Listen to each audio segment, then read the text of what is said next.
Walong kababayan na naman natin ang sikat na naman sa Istanbul, Turkey. Dahil nga ito sa ginawa nilang kabulastugan. Ang mga ito nga ay hindi lamang basta ng loko. Nanggamit pa sila ng kanilang mga kapwa Pilipino.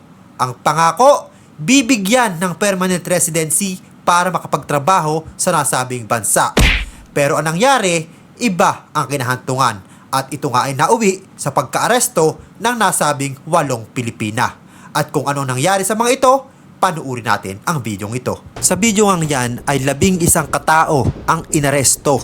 At ang nakakalungkot dito, kasama nga rito ang 8 nating Pilipinang kababayang babae na nagbukas pa di umano ng opisina sa Istanbul. Ang pagpapanggap nila, kunwari ay para sa mga babysitting.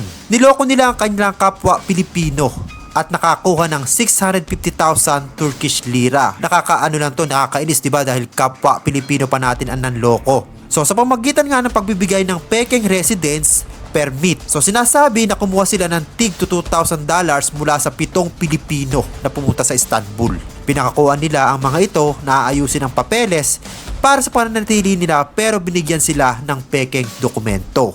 Marami nga sa ating mga kababayan ang gustong magkaroon ng permanent residency sa bansang Turkey dahil nga medyo maganda ang opportunity doon. Ang nangyari naman ay kapwa nating kababayan ang nanloko sa kanila.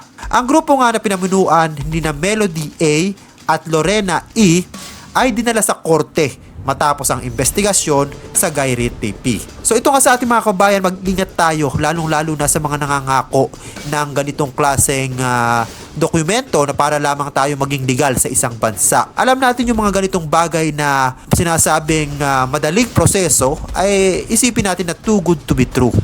Na kapag ang isang bagay ay madali nating makukuha, siguradong ito ay hindi legal or may something na nangyayaring hindi tama. Kaya naman lagi tayo mag-iingat mga kababayan at kilalanin natin kung sino ang ating mga nilalapitan at kinakausap. Ito bibilib ka rin talaga minsan sa iba nating kababayan no? Meron naman talaga dapat abilidad or may tinatagong galing. Ang problema ay ginagamit nga ito sa maling paraan. Katulad nga nito mga kababayan natin na nagawang mag-operate ng isang opisina kasama nga itong mga naarestong ibang lahi kung saan nga ang palabas ay babysitting ang kanilang nire-recruit. Pero sa likod nga nito, mamemera lang pala mga ito at papaasahin lamang ang mga aplikante. Lalong-lalo na yung mga kawawa nating kababayan.